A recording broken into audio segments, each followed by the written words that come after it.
Hello दोस्तों, स्वागत है आपका प्रवीण लिंगा बैकलॉजियस पे। आज हम एक ऐसे विषय को लेकर आए हैं जिसपे कुछ दिन पहले 11 मई को सुप्रीम कोर्ट की संवैधानिक बेंच ने, जिसकी अध्यक्षता जस्टिस डी वाई चंद्रचूड़ कर रहे थे, एक फैसला सुनाया था दिल्ली के संबंध में।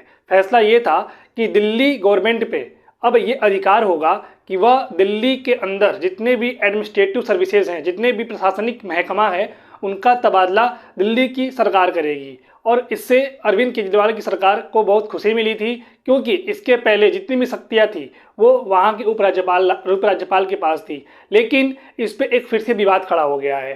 विवाद ये खड़ा हो गया है कि संसद ने सुप्रीम कोर्ट के फैसले को ही पलट के रख दिया और उसने 8 दिन के बाद एक नया ऑर्डिनेंस लेके आ गया। और उस ऑर्डिनेंस में ये कहा गया है कि दिल्ली की सरकार अब वहाँ के प्रशासनिक महकमे को नहीं बदल सकती, बल्कि इसके बदलने का कार्य एक बार फिर से उपराज्यपाल के पास ही आ गया। तो आइए समझते हैं इस वीडियो के माध्यम से कि क्या है पूरा विवाद और क्या है पूरा मामला और इसकी पृष्ठभूमि क्या रही है। तो सबसे पहले हम दिल्ली की बात करते हैं, क्योंकि दिल्ली एक हमारा यूटी है, केंद्र शासित प्रदेश है। और जैसा कि आपको पता है कि वर्तमान समय में हमारे देश में 8 केंद्र शासित प्रदेश है और उसका जितने भी प्रशासनिक एरिया होता है उसकी शक्ति राष्ट्रपति के पास होती है और उसका सीधे केंद्र सरकार उपयोग करके वहाँ के एडमिनिस्ट्रेटिव चीज़ों को देखती है। लेकिन दिल्ली के साथ ऐसा नहीं है। दिल्ली को एक स्पेशल स्टेट का दर्जा प्राप्त है। यह 69 संविधान संशोधन के तहत किया गया था।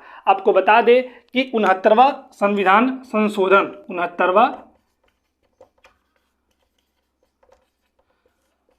संविधान संशोधन 1991 के माध्यम से हमारे दिल्ली को एक स्पेशल स्टेट का दर्जा प्राप्त दिया गया है, जो कि हमारे संविधान में 3 आर्टिकल इंपॉर्टेंट है जो आपको जानना चाहिए। वो है पहला 239, दूसरा 239A और तीसरा 239AA। 239 हमारा जो केंद्र शासित प्रदेश है उसके बारे में विशेष उपबंध की बात करता है। वही जो 239A है ये बात करता है कि कुछ संघ राज्य क्षेत्रों में विधानमंडल की व्यवस्था संसद कर सकता है। वही 239AA जो कि 69वां संविधान संशोधन 1991 के तहत जोड़ा गया था, इसमें यह कहा गया था कि दिल्ली के लिए कुछ स्पेशल प्रोविज़न और इसी के तहत इसको राष्ट्रीय राजधानी क्षेत्र घोषित किया गया था। इस 239AA के तहत ही राष्ट्रीय राजधानी क्षेत्र घोषित किया गया था। आपको 2 चीज़ और बता दें कि जहाँ पे विधानमंडल होता है या फिर जहाँ पे 2 सदनीय संसाधन व्यवस्था होती है, यानी कि एक जगह पे विधानमंडल और दूसरी जगह पे विधान परिषद, वहाँ पे हमारा आर्टिकल 163 साफ साफ कहता है कि एक मिनिस्ट्री ऑफ काउंसिल होगी और उसकी बात को मानने के लिए राज्यपाल बाध्य होगा। आर्टिकल 163 साफ साफ कहता है कि एक स्टेट में चुनी हुई सरकार जहां होती है वहां की मंत्रिपरिषद की बात मानने के लिए राज्यपाल बाध्यकारी होता है। वही केंद्र में अगर हम बात करें तो आर्टिकल 74 भी साफ साफ ये कहता है कि मंत्रिपरिषद की बात मानने के लिए राष्ट्रपति बाध्य होगा। तो मामला हमारा 163 का है, चूंकि दिल्ली में एक चुनी हुई सरकार है, यहाँ पे विधानमंडल है। आपको बता दें कि हमारे 2 यूटी यानी पौंडीचेरी और दिल्ली, यहाँ पे विधानमंडल की व्यवस्था की गई है, जो कि आर्टिकल 239A साफ साफ कहता है कि संसद किसी यूटी में विधानमंडल का गठन कर सकती है। इसी आर्टिकल का प्रयोग करके दिल्ली और पौंडीचेरी में विधानमंडल की व्यवस्था की गई है। दिल्ली में चुनी हुई सरकार है और वह 163 कहती है कि मंत्रिपरिषद की सलाह मानने के लिए राज्यपाल बाध्य है। लेकिन यहाँ पे ऐसा नहीं है। 2021 में एक मामला ऐसा आया कि दिल्ली संसद ने एक नया ऑर्डिनेंस पास किया और वहाँ पे ये कहा गया, उसके ऑर्डिनेंस का नाम था दिल्ली सरकार संशोधन अधिनियम 2021। इसमें सारी शक्तियां उपराज्यपाल के पास निहित कर दी गई, यानी दिल्ली अपंग बन गया, उसके पास कोई पावर ही नहीं थी। इसी के खिलाफ केजरीवाल सरकार ने सुप्रीम कोर्ट में याचिका दायर की थी, जिसका जजमेंट 11 मई को सुप्रीम कोर्ट ने दिया है। और जजमेंट में कहा गया था कि जितने भी प्रशासनिक क्षेत्र की जो शक्तियां हैं वो दिल्ली सरकार के पास होगी, क्योंकि एक चुनी हुई सरकार में एक ये दायित्व होता है कि वहाँ की सारी शक्तियाँ वहाँ के मुख्यमंत्री प्रयोग करें। लेकिन केंद्र सरकार को यह बात हजम नहीं हुई और 8 दिन बाद फिर एक ऑर्डिनेंस लेके आ गए। इस ऑर्डिनेंस का नाम है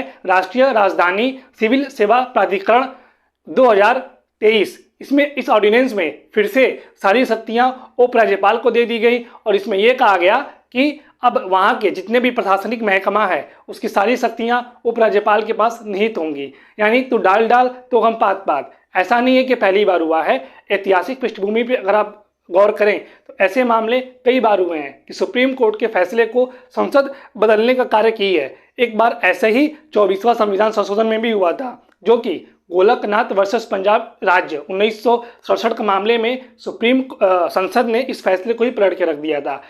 मामला था आर्टिकल 13 को लेके कि क्या संसद अगर कोई कानून बनाती है तो वह आर्टिकल 13 के अंतर्गत विधि है कि नहीं है। इसी के खिलाफ सुप्रीम कोर्ट में याचिका दायर की गई थी और सुप्रीम कोर्ट ने जो अपने पूर्ववर्ती जजमेंट दिए थे, यानी शंकरी प्रसाद और सज्जन सिंह में, उसने इस फैसले को गोलकनाथ ने पलट दिया था और उसने कहा था कि संवैधानिक संशोधन तो ठीक है लेकिन फंडामेंटल राइट्स को वो वायलेट नहीं कर सकती। और अगर डीपीएसपी यानी डायरेक्टिव प्रिंसिपल स्टेट पॉलिसी पे कोई अगर कानून संसद बनाती है तो वह मौलिक अधिकार का ध्यान रखेगी कि ऐसा कानून न बनाए जिससे मौलिक अधिकार का हनन हो। इसी के खिलाफ संसद ने एक बार फिर 24वां संविधान संशोधन पास किया था। 24 संविधान संशोधन 1971 पास करके अनुच्छेद 31 ग को जोड़ दिया था, जो कि अभी दिल्ली सरकार ने ये काम किया है, मतलब कि दिल्ली की संसद ने ये काम किया है। वही 31 ग जोड़ के ये कह दिया था कि संसद के पास वो अधिकार है कि वह डीपीएसपी यानी directive principle of state policy पे वह कानून बना सकती है, भले ही क्यों ना मौलिक अधिकार का ही हनन होता हो या फिर मौलिक अधिकार का ही वहाँ पे कटौती की जाती हो। इस पे फिर से सुप्रीम कोर्ट ने अपने जजमेंट को लाया और 24वां संविधान संशोधन, जिसमें आर्टिकल 31 ग को जोड़ा गया था, इसको अनकॉन्स्टिट्यूशनल घोषित कर दिया और उसने मूल ढांचे का सिद्धांत दिया। मूल ढांचे का सिद्धांत आपको पता होगा कि Keshavananda Bharati versus state of Kerala 1973 में आया था। इसमें 13 जजों की बेंच ने यह कहा था कि संसद ऐसा कानून जरूर बना सकती है जो राज्य के नीति के नियत तत्वों के अनुरूप हो, क्योंकि स्टेट का यह ड्यूटी बनता है कि राज्य में कुछ ऐसे सामाजिक कार्य करने के लिए वह कानून बनाए और यह डीपीएसपी का हिस्सा भी है, लेकिन वह फंडामेंटल राइट्स का ध्यान रखेगी। यानी जो मूल ढांचा है हमारा कॉन्स्टिट्यूशन का, उस मूल ढांचे पे कोई आघात नहीं पहुंचना चाहिए। इसी को लेके संसद ने आर्टिकल 31C को अनकॉन्स्टिट्यूशनल घोषित कर दिया था। एक बार फिर यही मामला हमारे वर्तमान समय में उजागर हो गया है और एक बार फिर से सुप्रीम कोर्ट बनाम संसद की बात खड़ी हो गई है और इसी पे संसद ने 8 दिन के बाद एक ऑर्डिनेंस लाके सुप्रीम कोर्ट के 11 मई के फैसले को पलट के रख दिया। इस पे अरविंद केजरीवाल की सरकार बौखला गई और उन्होंने कहा कि दिल्ली की सरकार को संसद यानी बीजेपी की गवर्नमेंट मात देना चाहती है, एक चुनी हुई सरकार का यह सबसे बड़ा बेइज्जती है और उन्होंने विपक्ष को एकजुट होने का आह्वान किया। आपको बता दें कि ये अभी केवल अध्यादेश है, यानी संसद में बिल पास नहीं हो पाई है। आपको बता दें कि जब संसद नहीं चलती है तो ये पावर होता है कि वह एक ऑर्डिनेंस लाके उसको कानून के रूप दर्जा प्राप्त कर दिया जाए, लेकिन जैसे ही संसद बैठेगी इस ऑर्डिनेंस को पास करने के लिए कार्य किया जाएगा। लेकिन सुप्रीम कोर्ट भी इस समय छुट्टी हो गई है, सुप्रीम कोर्ट बंद हो चुका है और 1 जुलाई को खुलेगा। हमें जहां तक लग रहा है कि इस ऑर्डिनेंस को भी सुप्रीम कोर्ट अनकॉन्स्टिट्यूशनल घोषित करने की कोई कसर नहीं छोड़ेगी। लेकिन अरविंद केजरीवाल ने ये साफ साफ ये भी आह्वान किया विपक्ष से कि इस बिल को राज्यसभा में पारित नहीं होने न दिया जाए। आपको बता दें कि किसी भी बिल को पास होने के लिए लोकसभा और राज्यसभा दोनों में 2/3 बहुमत से मेजॉरिटी यानी वहाँ का बहुमत होना आवश्यक है, तभी वह बिल पास होके एक कानून का रूप दर्जा प्राप्त कर सकता है। तो आज का मामला था दिल्ली सरकार बनाम सुप्रीम कोर्ट, यानी दिल्ली सरकार बनाम सुप्रीम कोर्ट में जो फैसला आया था उसको केंद्र की सरकार ने 8 दिन बाद एक ऑर्डिनेंस लाके, इस ऑर्डिनेंस का नाम है राष्ट्रीय राजधानी सिविल सेवा प्राधिकरण 2023। इस ऑर्डिनेंस को लाके फिर से एक बार शक्तियां उपराज्यपाल के पास दे दी गई, जिसपे एक नया विवाद खड़ा हो गया है। ऐसे ही कुछ अपडेट होता है तो हम एक नए न्यूज़ के साथ आपके सामने उपस्थित होंगे। तब तक के लिए धन्यवाद।